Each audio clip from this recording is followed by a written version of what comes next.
Paranormal. Welcome to Radio Paranormal.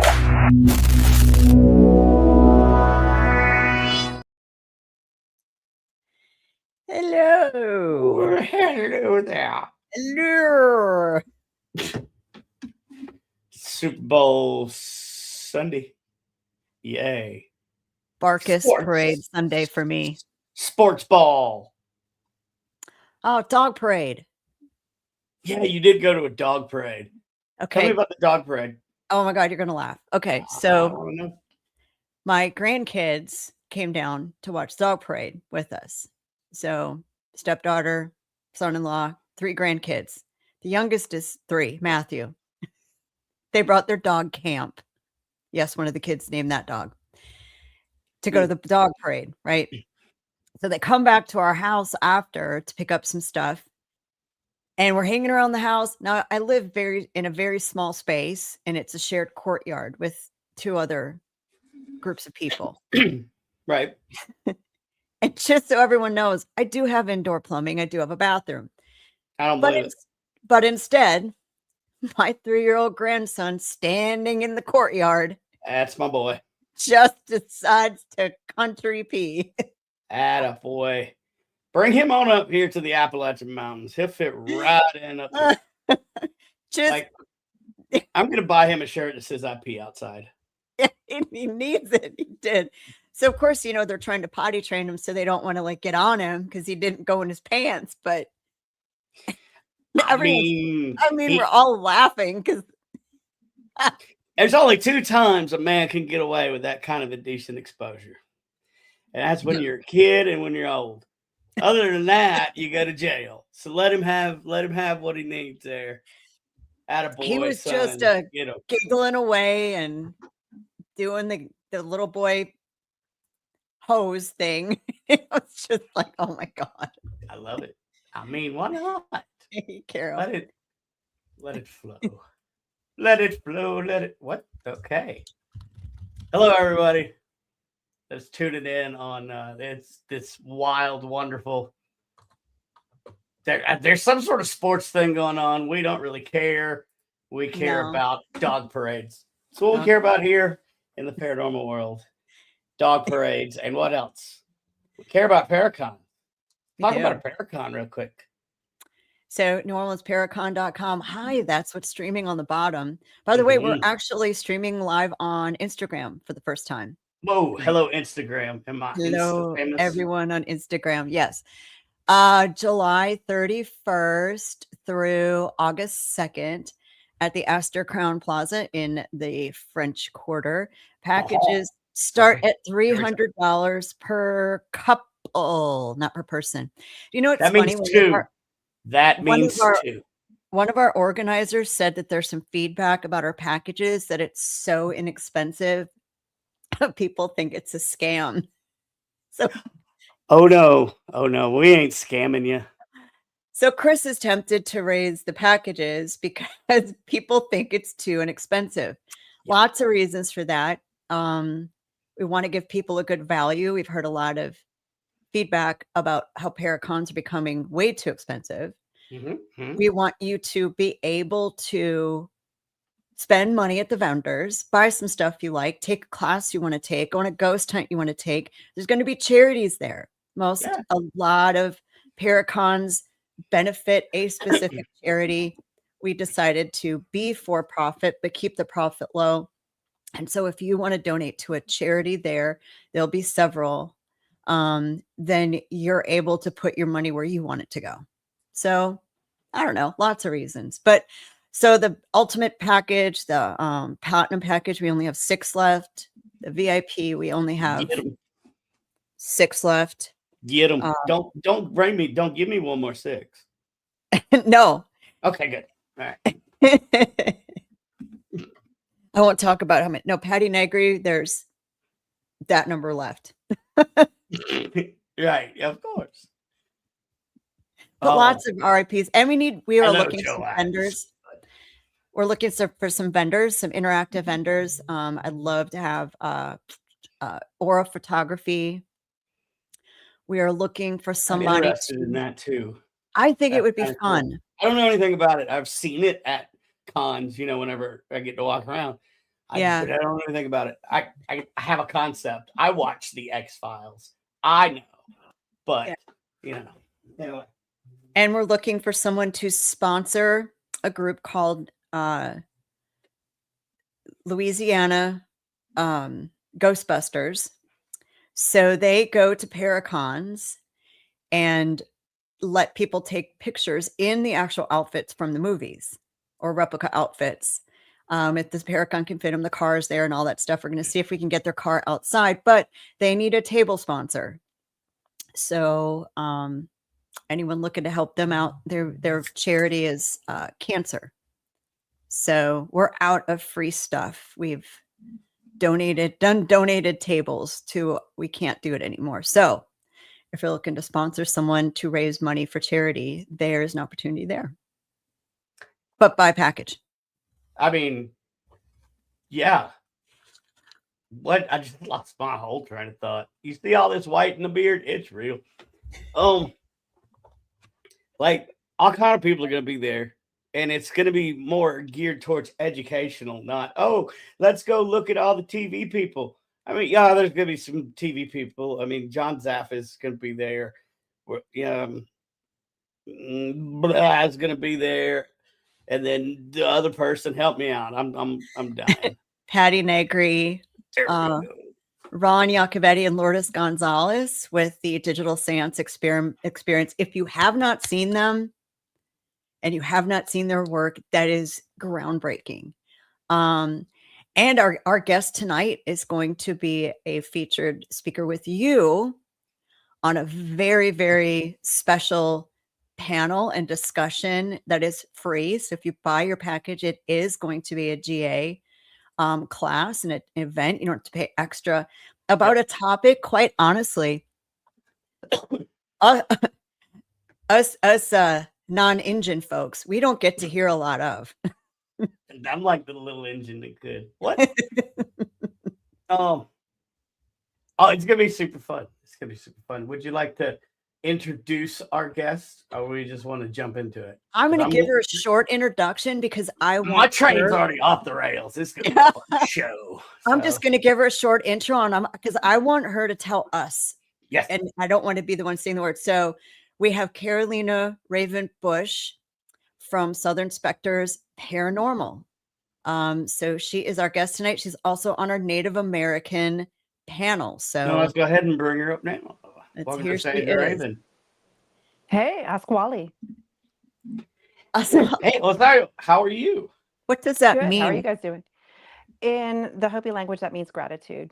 Okay, thank you. See, I'm going to be asking you all sorts of stupid Native American. Well, I guess I should have answered. Kwakwai. Hey, rock on, man. Yeah. Yeah. I've lost it again. Take it over, Jennifer. So, first things first. You're part of something. So when Chris and I started this whole Paracon thing, right? We intentionally left space at the beginning because we knew there was going to be someone or something or a combination that we were missing. And you became part of that thing we found we were missing. So tell us what that is. Explain from your perspective what you're going to be talking about and why we should talk about it. Well, I think one thing that isn't talked much about is how different paranormal investigation is from an indigenous perspective, as opposed to like mainstream culture. We do approach things extremely differently. I think it's because like in my culture, things are really more of an animistic type thing in life. We believe that everything has a spirit. Spirits are supposed to be with us, and spirits are always around us. Where, I don't know, I don't want to say anything, I guess, derogatory, but I feel like mainstream paranormal investigation kind of treats spirits kind of like they're circus monkeys, and it's like, hey, mainstream paranormal is derogatory in and of itself. So it's fine. But you're right, because you see these places advertised to go, I'm going to go investigate there. But why aren't we taking care of the spirits there? Why aren't we? Absolutely. Yep. they're human. Absolutely. They just don't wear Absolutely. the human suit anymore, right? And Exactly. and your culture is very, I guess, open to the choices the spirits have on the other side. Is that correct? Correct. Yes, very much so. And additionally, we do believe that there are more than just human spirits with us as well. There are nature spirits. In my culture, we call those kachinas. And they do work under the guidance of and within the realm of what creator determines they should do. So, they're here. Don't treat them with respect. Don't treat them like trained circus monkeys because they're Mhm. not. They're Have you sentient beings. You're gonna have a really good time talking to, I think a lot of our voodoo and other we would call alternative spiritual practices people, because you really have a lot of similarities. I'm very fascinated by voodoo, and every time I go to New Orleans, I just find that the alternative people on the spiritual realm there are very interesting and intriguing people, and they do have a good grasp of kind of where I'm coming from, and I grasp where they're Mhm. coming from. So Yeah. I'm really excited to immerse myself more and learn more about what they do. Well, I kind of Awesome. like the common sense approach. I mean, it's it's a lost common sense, but treat those that have gone before with respect. I mean, that used to be a common sense kind of thing. And Absolutely. a lot of people, especially nowadays with what all the boutique cremation burials, do this, do that, whatever. Yeah. They've Become a taken death tree. and sold it. Yeah. Yeah. No, I know exactly what you're talking about. And I mean, spirituality is a kind of a beautiful thing. Spirits are beautiful. And I just think that we need to give them more respect. I'm grateful to work with a group of wonderful paranormal investigators. Our team is amazing, great women that have kind of absorbed the philosophy of when we approach spirits, especially when we're investigating, we treat them with respect and we bring offerings. Like you have to bring offerings and show your gratitude. Treat them like they're still alive because they really are. In some ways, they're Mhm. more alive than we are. Right. So tell us about your group. Man, my group is amazing. I work with, well, we have Chris. She is co-founder of the group with me. We call her the antagonizer because sometimes we reach those difficult spirits that just don't want to talk, but she has methods of making them talk. We have Mandy, who is one of the most gifted psychic mediums I've ever worked with. She just keeps us in line and helps point us in the right direction when we lose our way. And then we have Kelly, who is she's MUFON. She is into ufology and interdimensional beings, and she's really kind of big on the Hopi thing, like the Blue Star Kachina story and the emergence philosophy and how my people are so connected to the stars. So it's neat working with people that have different ideas than I do and keep me grounded in some ways. They're just Mhm. great Right. ladies. So do you guys do private cases, or do you travel to investigate? We do a little bit of both. We just got back from New York State where we stayed for 3 days and 3 nights in a very interesting little cottage there that's kind of being hyped up on TikTok. Nice investigation, very active. I think we came to conclusions that other investigators hadn't come to, and we were the first team to be able to spend the whole entire time without tapping out before we were supposed to. But like I said, we came with wine and strawberries right away, and it was like, we're just here to talk, man. We're not here to kick you out. We're not here to antagonize you. Let's just have a conversation. But we also do private residences in as many public locations as possible. Most of the time, people just call us in to see like what's going on in their location, and we try and help them out. So tell us about some crazy stuff on the privates. You know I was going to go there. We get asked the same question all the time, so I get to ask somebody else for once. Well, I don't know. They're all kind of unhinged and kind of crazy. And, like the whole ride from New York, we're sitting in the car talking about everything. It's like, if anybody heard what we were talking about, they would go, "You guys are absolutely insane. Like that is crazy talk." So there was this rock in this location that had apparently been part of a Native American ceremonial site. It had a vibrational frequency between like 50 and 20 hertz, or 18 and 20 hertz is what it was. Let me backtrack. So 18 and 20 hertz is what it was vibrating at. It was definitely at that phantom frequency level. It was neat registering that. Our psychic said, there's something in that. And so it was a matter of, we just did what we could to kind of ramp up the energy and talk to the spirit of the rock. And we nicknamed him Rocky. He was pretty interesting, very informative. And he said pretty much like, hey, if you have any questions about the universe, I'll answer them for you. And when you're in that position, you don't realize, free Rocky, yeah. You don't realize that when you're in that scenario, all those questions about the universe that you would like to ask, your mind goes blank. You don't know what you're going to ask. We were I more bet. concerned about like, how are you doing? Are you happy being in this house? Do you want to go somewhere else? Like, what's up for you, man? Like, we're here for you.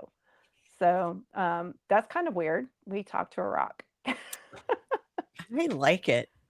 I like Yeah. Why it. not? I mean, One of our other speakers talks to trees. Hey, the trees have a lot to say. She When said people that. tell you, when you have problems, you definitely tell them to the trees. Like, they will handle it for you. She was here and sitting in, and you'll have to go in Congo Square in Armstrong Park.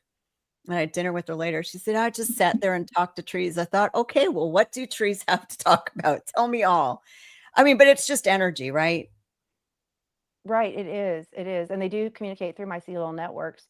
But we forget that every other thing on this planet probably does have a vibrational frequency, and they have ways of communicating as well. And Mhm. I mean, in the laboratory, you can register it scientifically. You just take these things in the lab and you can say, hey, this is vibrating at this frequency. And wow, how cool is that? We didn't realize that rocks maybe were more than what we thought they were. So what do you use to get the vibration frequencies when you're out? Well, we use a lot of equipment to register not only vibrational frequencies, but radio frequencies, electromagnetic fields, air quality, and stuff like that, because the goal is to debunk. It's not so much to go find the paranormal or to find what's there. If we do find something, I feel like the debunking process that we go through is so rigorous. If we do find something, then it's more tangible and people will believe it a little bit better. Mhm. And, I just think it's a good thing to do. But we do use meters to, you know, flesh that out. You can just like basically you plug it into your computer and you can just register it. And there's a lot of even apps out there that can register vibrational frequency as well as what the decibel level is, which we Okay. ran into before too on a case we debunked. Like the dude was for sure it was demons, and we were like, but is it really? And it was all a tower fan, just kind of like the experiment that they had in England in the laboratory where they discovered the vibrational frequency, or like the fear frequency. And Okay. yeah, he had that going in his house. It was a loud decibel. You could feel it. Your whole body was vibrating and shaking. And it just took a minute to figure out where that point of origin was for that frequency and why the decibel level was so high. Wow. So have you done any demonic cases? I don't believe in demons. I Okay. just don't. I believe that there are some maybe cantankerous spirits out there. And I think that a lot of non-human entities operate by a set of rules that we don't necessarily understand. So we perceive it as demonic when maybe we just don't understand the rules that they work by. Okay. Because they were never human. They were never human and we don't understand their rules. Like if we can open those Mhm. lines of right. communication, then maybe. I mean, but I'm just saying what I believe, but I am from the land of the Yinagloshi, so to say that is kind of weird. Yeah. Well, I mean, but voodoo practitioners, they don't acknowledge what we would call demonic because they believe giving something a name gives it power, so they don't acknowledge it. So again, very similar. That's a very good point. I think I like voodoo practitioners more and more that you talk about them. You go meet one that's a vampire too. It's great. I He can't did our wait. he did our podcast shirtless. It was fantastic. Oh, wow. Oh yeah, Mm, I It like the that sound gets of was a good. that. But that was a fun interview anyway. oh. So So you and Brandon are going to be part of a group that's going to share the stage. We're calling it Native American Spiritual Panel, but give us an idea of what we're going to be able to learn, because this is a realm that we just if you're not a member of a tribe or an active member of a tribe, you don't get this information. But That's depending true. upon where you are, you stumble into it and you might think it's X, but it's Y, right? Or you have no Correct. idea. So what do Correct. we get to learn from you? Well, I think the foundation would be like my first lesson with the medicine woman on Second Mesa was just basic protection techniques. And most protection can be found in nature. Creator's given us everything that we need to protect ourselves. We just have to know how to tap into it and how to use it respectfully. So I would probably talk about proper ways to smudge, what to smudge with, what not to smudge with, and sage is the most misused medicine out there. So getting Thank the word you. out about that misused medicine. Also, little things like I always wear my ghost beads with me. These are just found in the desert. You just take a hike. They're on the ground. So basically, what they are is juniper berries, and juniper is a very sacred medicine to many of the nations in what we call Indian Nation out there in the Southwest because they're readily available, but for some reason they repel negative entities and kind of keep you safe. They also Interesting. prevent spiritual attachments. So nature provides everything. It's just a matter of how to tap into that, knowing what you're looking for, and doing it respectfully. Because you need to ask permission. You always have to get permission. And there's proper ways to get permission and how to know what the signs are that you have been given permission. So you mentioned Second Mesa.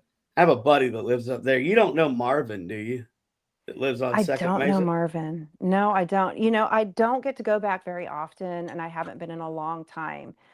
But, so you lose connections with people and whatnot. My family, to Understood. be Yeah, no, perfectly I get it. clear, we're technically in exile. My grandmother made the decision to leave and to move to California. A lot of it had to do with her boarding school experiences, and we all know what those residential schools did. So her idea was to raise us as white people.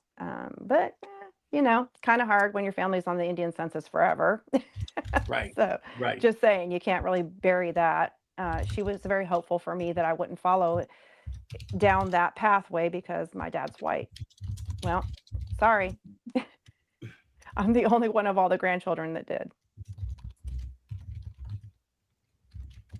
Sorry, I've got a little trolling going on in the old chat room here, Mm. so I'm trying to I handle love it. trolls. I mean, I Trolls are love trolls fun. too, So but not this one. when Oh, okay. have you seen people make common mistakes that are not educated in Native American spirits and practices that think when they encounter something, it's one thing, but not another? Like what would a common mistake be? Well, I think the number one mistake I see is when people encounter non-humans, they automatically assume demonic and treat the demonics forcefully. I think aggression, especially in the paranormal field when you're working with spirits, is not necessarily the proper approach. I Right. mean, a little antagonizing if need be, but you have to like figure out if the spirit's down with that. Like we've had some spirits that actually thought it was pretty fun with the antagonizing. If they don't think it's fun, don't play along with that. If you run across a non-human and it doesn't want to talk to you, don't poke the bear. Right. Right. Fair. You talked about misuse of sage. I'm so glad you brought that up. Because I hear it here all the time. People call, I have stuff in my house. I use sage and I said, okay, let me finish your sentence for you. It got worse. Yeah, I don't understand. So give us some tips. Let's clear this sage thing up a little bit. Well, sage is a two-part thing. First of all, sage is not to be used for the removal of any kind of entity. What sage is used for is for prayer and for clearing your energetic field. It is for your own personal smudge. Now, people that do use it, yes, it does work on spirits. However, this is the thing. What it does is it puts spirits to sleep. So basically, when you go in and you're smudging and you're forcefully like, get out of my house, get out, you're declaring war on these spirits. When they wake up from their little nap, they're going to be angry. And that's just basically it. Just use the sage for what it's intended for. And that's just prayer and cleaning your own energetic field. It works great for that. Yeah. I had an acupuncture person tell me to smudge the parts on me that were most painful, Yeah. like an energy, like to get rid of an energy block, right? In those Absolutely. split parts. Thank you. Because you see it everywhere, right? You see it for sale everywhere. These sage bundles, white sage, clear sage, sage, sage, sage, and everyone just automatically thinks, oh, that'll get rid of what's in my house. Like, no, that's not how that works. But how come you No. see this person do this? I'm like, because they're it's TV. Mm-hmm. I mean, if you want to get technical, you don't know how that person's day was going when they picked that certain sage and they put their energy into that sage. So you're just going to burn whatever bad energy they put into that sage that day. Like you're supposed to pick your Absolutely. own. I mean, but it Mm-hmm. makes what, $5? Yeah. Yeah, I know. And that's another thing too, was it harvested properly? We don't know that. Like, was it just grown in mass and just marketed mass? Like, we don't know. Did you ask permission before you took it? Mm-hmm. So what is your suggestion for an alternative to what people think sage is for? So sage is not for clearing your house. What would you, I mean, we have our recommendation, but I think it's location specific, it's spirit specific.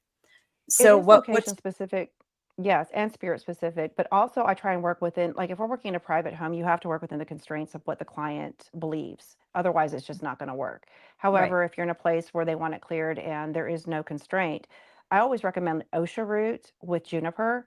I think that that is the most powerful smudge you can use to get rid of negative entities, and you don't need to do it forcefully. You just let the plant medicine do its job. Just let it burn. Okay. Hmm. Yeah, because belief is part of it, right? That's your Absolutely. strength goes there. And it doesn't really matter what that looks like to anyone but you, right? Right. As Absolutely. as long because that's where your strength comes in. Absolutely. I mean, like for our team, we do use outside consultants because our strength definitely isn't in the realm of Christian practice, but we have two great outside consultants, Andre and Tanner. They come in. Tanner is studying to be a demonologist. He's a son of a minister. Andre is a gifted Christian psychic, and they help us with our Christian clients to remove what they need removed or handle what they need handled. Mhm. Makes sense. So what was your draw? Chris wants me to ask you. I'm going to put it this way. Oh, here we go. Okay. It's like I'm buckled in. Let's go. He wants me to ask you, what was your draw to being a part of this Paracon? Well, that is a deep question. I love New Orleans. I don't live that far from it. I spend Mhm. some time in New Orleans. As a matter of fact, the hotel you are holding the Paracon at is my favorite hotel to stay at. Yay! So every time I go there. It just seemed like the universe was just telling me now's the time. Reach out and see if maybe you have a chance. And here I am, man. I still can't believe it's happening, and the team is super excited. I can't wait for the world to meet these ladies. They are ready for New Orleans, and I hope New Orleans is ready for them because they are something else. It'll be interesting when you guys get out on the ghost hunts to see because New Orleans was founded on sacred trading ground. It was. Yes. We were never supposed to live here. See, I've always felt, and this is a weird thing. My first time going to New Orleans, it was a long time ago, but there was almost like a magnetic pull to New Orleans. And it to me, like I might be wrong, but to me it feels like it sits on some kind of nexus. And New Orleans doesn't really let you in until New Orleans feels like you are ready for New Orleans. You Mm-hmm. know, New Orleans is very wise, and it's not about whether you want to be there, it's whether New Orleans feels like you're ready. Yeah. So I'm just grateful she let me in. I Super mean, excited. I can agree with that because we see a lot of people thrive here or fall on their face. There's very little in between. I can It see really that. does. Yeah. And the energy here I is can see that. very heavy because I It think it's is. intense. It's not It's very bad. intense. It's intense. I have to say, it Um, kind of made me happy being there. Every time I'm there, I'm very happy when I'm there. But you can sense that there's a lot going on there. There is a whole lot. It's probably too much to unpack. So maybe I just kind of compartmentalize it at a, each visit, it's like kind of compartmentalize. a But little I bit mean, more. it's just it's a wonderful place. There's no place like it on earth. Yeah. And I come from another place where there's no place like it on earth either, too. So that's a Well, lot saying and that. Chris is Native American. I didn't know that. He is. Wow. He is Southern Cherokee. Wow. The Kentucky, but he is. He can't, because he's Southern Cherokee, he can't get a card because it's not recognized. But yeah, Mm. it's a real big thing for him that he's part of that. And I think he's going to be very interested to learn from both of you, the whole panel. And I think your panel is going to be that room's going to be full. I I think hope it's really so. cool. I'm excited to meet Brandon, like one on one. Like I really want to pick your brain about a whole lot of things. I've seen your podcast, and I know about you. You don't know about me, but I've been like, oh my gosh, Brandon, I want to pick his brain. Like how cool. And I heard you have some Menominee coming down. It's so funny. My husband is from Wisconsin. He used to party with the Menominee on the reservation. I'm Oh like my God. stoked. There's like 6 degrees of separation. I think New Orleans is just like finally like, girl, you've been here a long time and it took you a long time to finally get with the program, but now I'm letting Oh, you funny. in and it's going to be fun. So I'm from Wisconsin too. Are you really shut the front door? I My am. husband is I was from waiting on that Shawano. He's one. just I south was I of, was waiting. yeah, he's south of Green Bay, where he's from. Where? Shawano. Shut up. I'm south of Yeah, Green for Bay real. too, Manitowoc. No way. Shut up. It is a small world, Jen. Shut Holy up. cow. Oh no, you shut up. Shut No, you up. guys shut up. Oh my God. No, for God, real, Brandon. Shut gosh. up, When did this Brandon. For become real. sorority girl talk? We went there, didn't we? I Oh my love gosh, it. for real. No just one gonna do the sit sorority girl scream I'm because just gonna sit back and produce. Y'all go at it. This is fun. It's oh my all right, God, is he a Brandon. We love Packer you. fan? Oh my gosh, we call him the cheese whiz because like when they're doing bad, he puts the cheese on his head and he like does this little thing and they do something good. So we call him the cheese whiz. He owns cheese apparel. I do not own any cheese apparel. I've never owned. Oh crap! I was going to use that for our game later. I'll think of something else. I've never Well, there owned went a that piece of one. cheese apparel. Yes, we have cheese apparel in my house. Okay, I like you already. Oh my God. I know, this is awesome. We're gonna have the Brandon's best like, time. On the next 9021, and fuck it. Paranormal 90210. Paranormal 90210. Oh my God. Jeremy. I don't know. It should be a thing. It Yeah, should be a right. thing. Why not? Where's our peach pets? I know, right? Girl, honestly. Sorry, Brandon's Brandon. Brandon's gonna put us on commercial break soon. No, For no, no. real. This is the easiest night I've had in a long time. Please continue. Yeah, no, so I'm super stoked about the Menominee being there. Anyway, so yeah, And those guys are great. I bet they are. I can't wait. Super fun. Super fun. So Just- give us some history on. So tell me the tribe again. That you are Okay, bloodlined so to. I guess is a we better are, word. so my lineage is Hopi and Kiowa, which if you enter Second Mesa from the Navajo reservation, it says Hopi Kiowa Reservation. Yep. So it is blended. A lot of that was done because during, I guess, the Spanish wave of the things that happened in this country, the Navajo and the Hopi kind of went at it. But the Kiowa Reservation in New Mexico is on the east end of what is now the Navajo lands, and then you have the Hopi Reservation on the other side. So they intermarried between the tribes in order to kind of keep the border secure. Yep. And that's my lineage, Hopi and Kiowa, the peaceful people and the people who helped with the Great Pueblo Revolt of 1680. So, you know, you need little warriors with the peaceful people. I love the Hopi Nation. I met Marvin, the guy I was talking about, that lives on Second Mesa. Um, the first time I rafted the entire Grand Canyon, he was out there with some of the young guys from Second Mesa, and it was me and a bunch of disabled veterans. And he came over and blessed our ride down, gave us the Roadrunner feathers for good luck, and did the whole nine Oh, yards. cool. And I talk to him all. Well, I try to talk to him all the time. You know how the internet is on the Mesa. There's none. Yeah, you're lucky to get it, right? Last time I was there, I was Right. trying to find the enrollment office, and you literally had to ask directions because there's no GPS there. Like, you're not getting any internet Wow. whatsoever. No. But let's not be, I mean, it's a very, very poor reservation. I want people to know, like, this man has to go get his own water at the bottom of the mesa and bring it up for the rest of the people.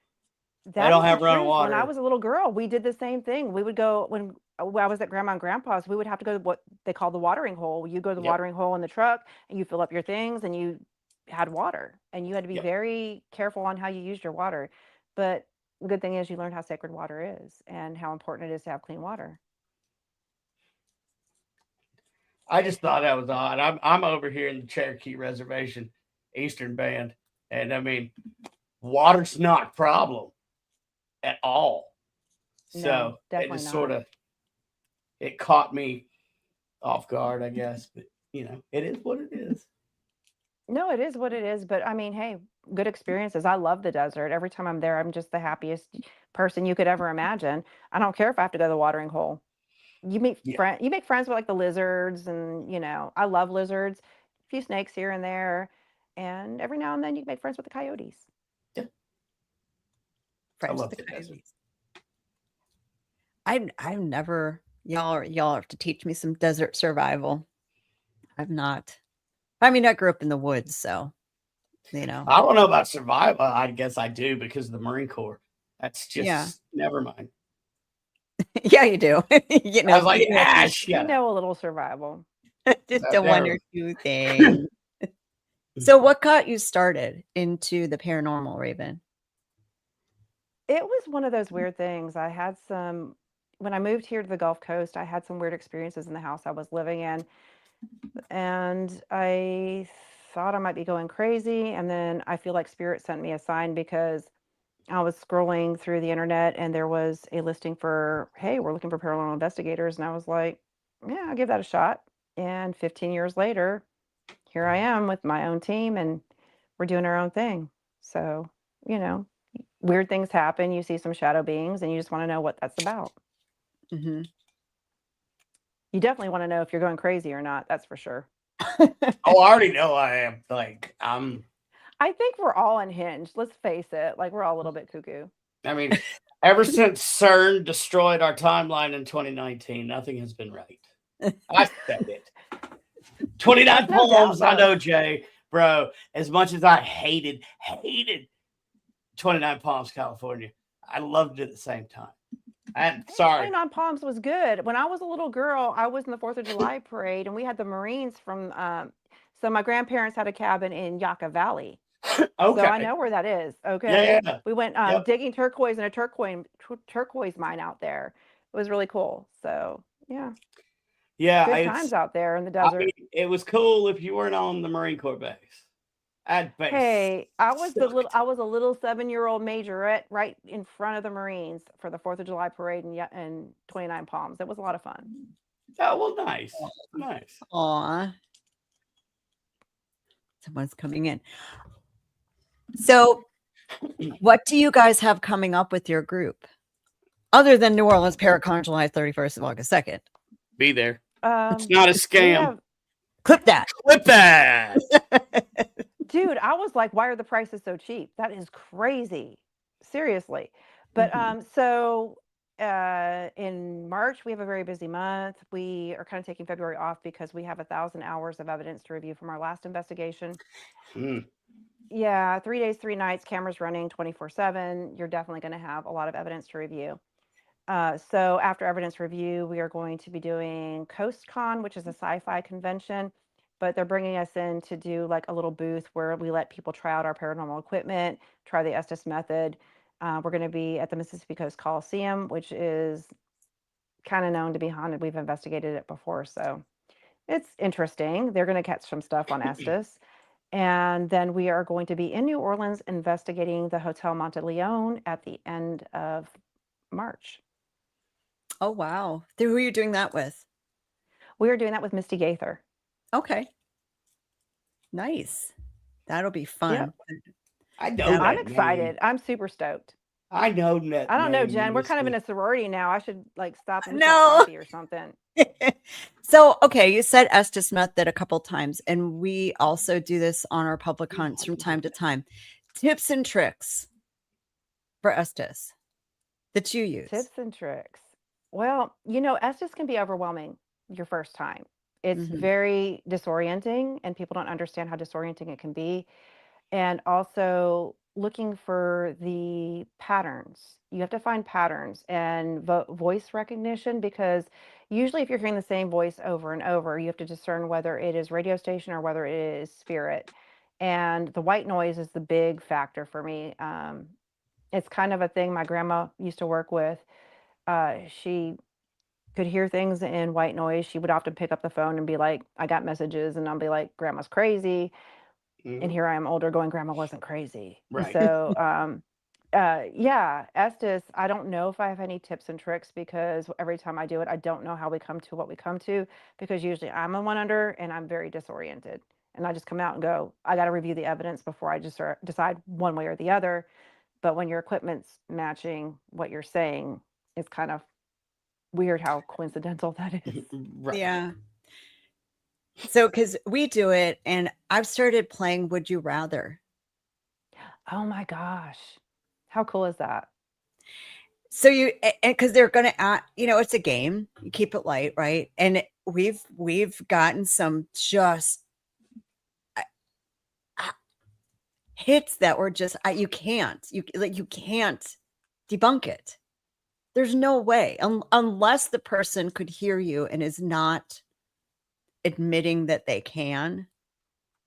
There's no way. Right. I know. How does that even happen? One girl said the word, we had a post on it that said kangaroo. That was one of the choices. I mean, what a weird word to hear. It is weird. And you hear that, and it's so weird. And it's so that's been my little thing lately. It's just because questions are hard on investigations. They are hard. Super hard. Like you run out of things to ask. It's like, what am I going to ask next? Because you don't have that physical person in front of you nodding and acknowledging and body language. And it's like the person, it's almost sometimes the energy that doesn't want to talk to you. Sometimes you feel, so people who've never done it before. And to me, I think that asking the questions and using spirit boxes are the two hardest things for people. To me. I think you're right. Because that random white noise, I was telling Brandon earlier, we have a linear sweep and one of their Supernatural Inks MCOMs. And it's interesting how the spirits, some prefer one over another. Yep. I know. Why is that? What's up with that? Chalk it up to iPhone and Android. Yeah. Oh. I mean, yeah. You don't know. Mm-mm. Maybe one's easier to manipulate for the spirit over the other. So yeah, we do. I do carry. Or maybe it's because it's from Supernatural Inc. I'm just saying. Supernatural Inc. is a wonderful company of Kansas City. I've heard about them. I heard they're pretty awesome. No, they're not. Where's my ink box? They're not pretty awesome. They are. Okay, there's some dude named KD Stafford. Nobody's ever heard of the dude. Nobody cares about the guy. He hadn't even been in a show worth of crap. But he makes some pretty good boxes. Yeah, they do. All right, then. Sorry, that's my best friend. I can say that. Yeah. Well, we have 3 waiting on the 4th. We have 3 boxes from them. But the ink box is linear. It's not random. But what I like about the ink box is you can switch to shortwave. Yep.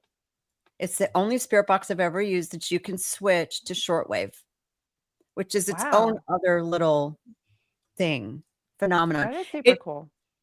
Yeah, and that I mean, I'm sorry, we went off. And we've got more than that coming out soon. Shamakan. Shamakan. Shamakan. Sorry.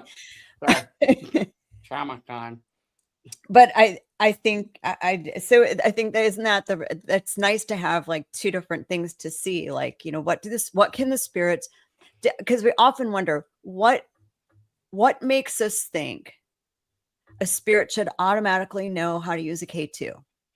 What makes us think a spirit should know how to REM pod works? Well, they don't. They know how frequency works because they Right. are frequency.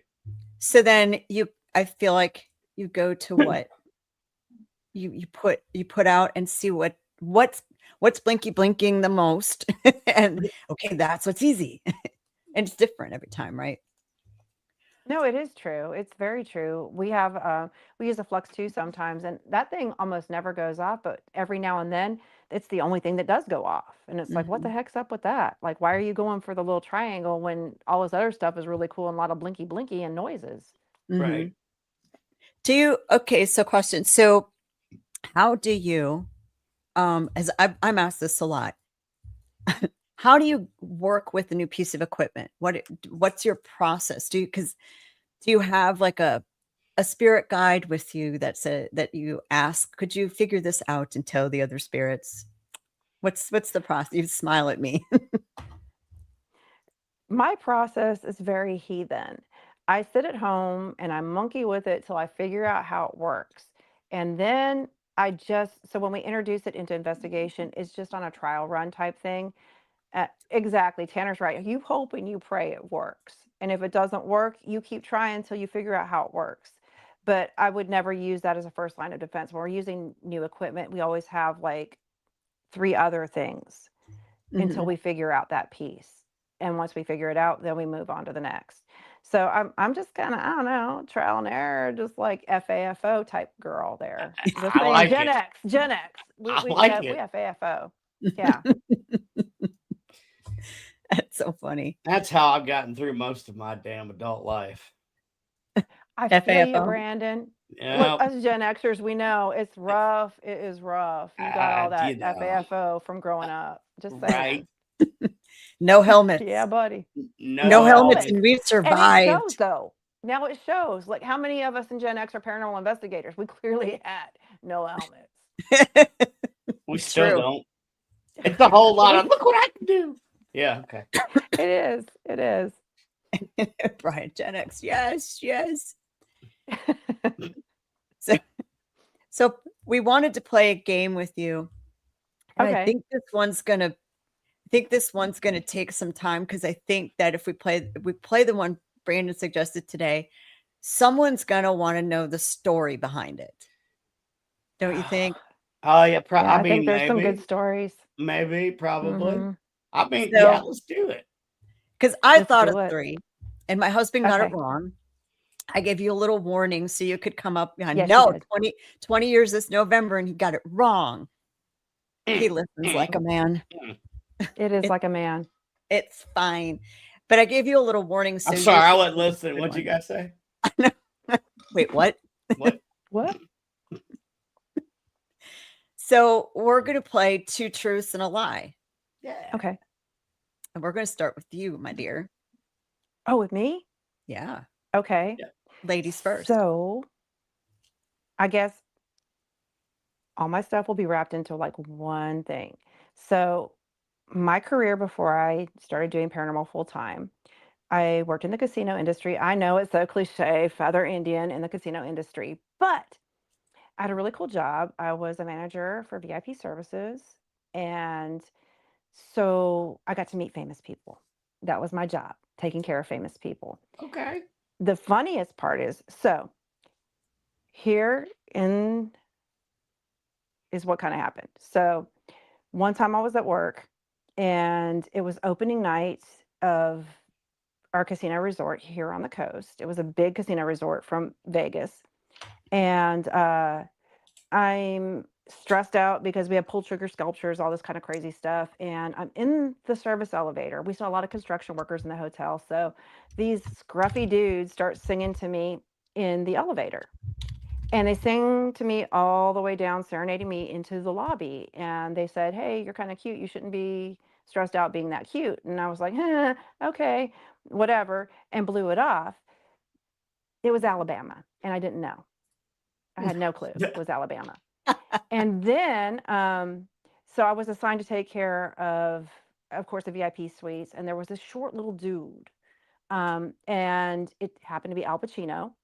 And they were here on the coast filming The Insider. That was back in the olden timey days in the 1990s, last century. And anyways, Stop it. stop it. He had the Stop. weirdest, like little kinks. Like he liked frozen grapes. So I had to put all his little grapes. They had to be green grapes, and they had to go in his freezer. And he had this thing about his Magically, bed his linens. grapes are still frozen to this day. I know, right? Mm-mm. But Wow. anyways, so anyhow, he had these kinks about like his linens had to be changed every day, but he couldn't use hotel linens, so he brought his own linens with him. But he's super short, and I didn't realize that because he looked so big on screen. And then another time we had Joan Jett headlining. Nice. I know, I love Joan Jett. I'm a big fan. But nobody Yeah. told me she's a vegan.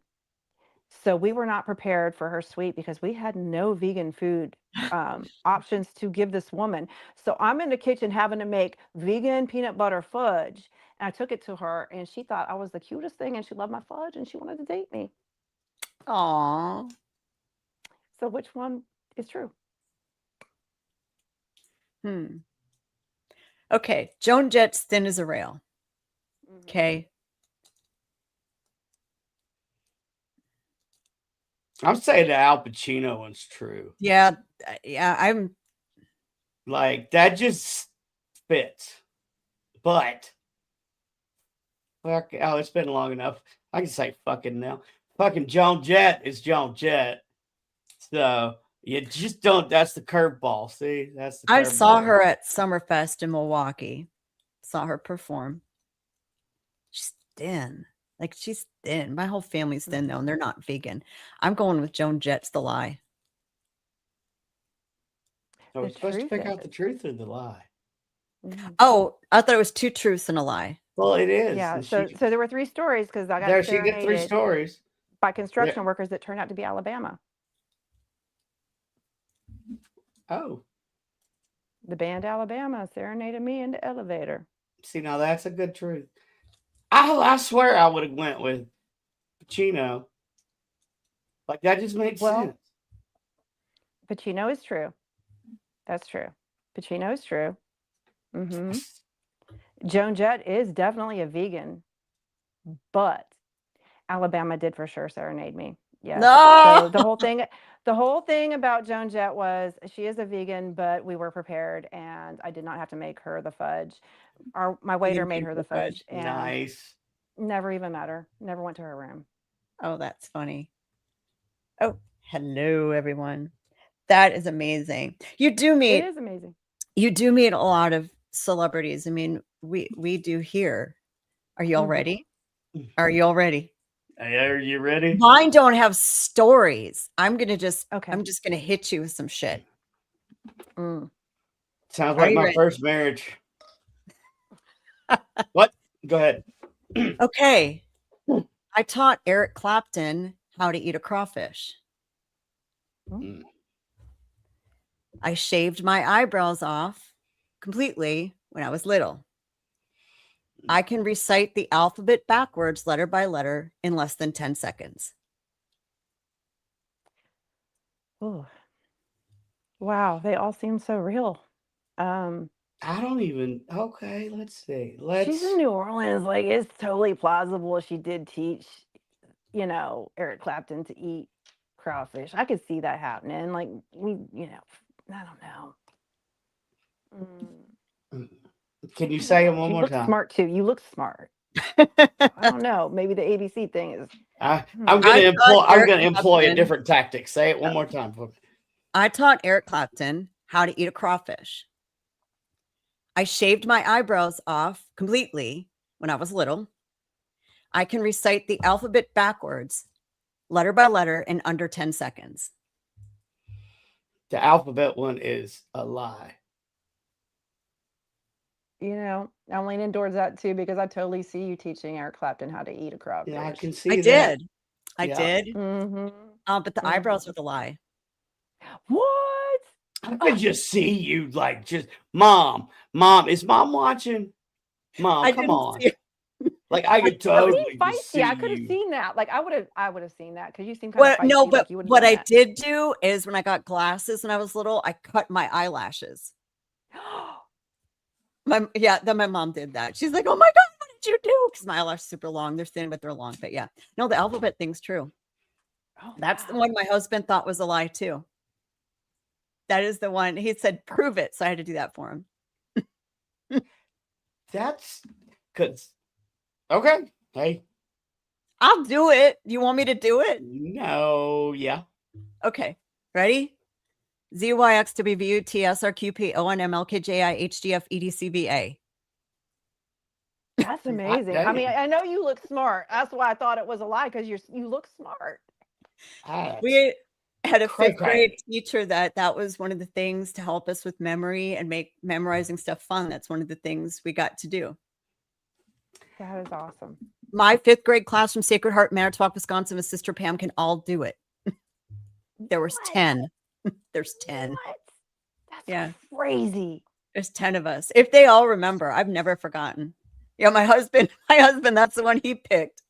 He thought the I was eyebrows. like, well, you got me.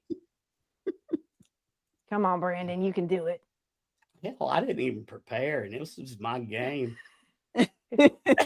Oh, damn it, boy.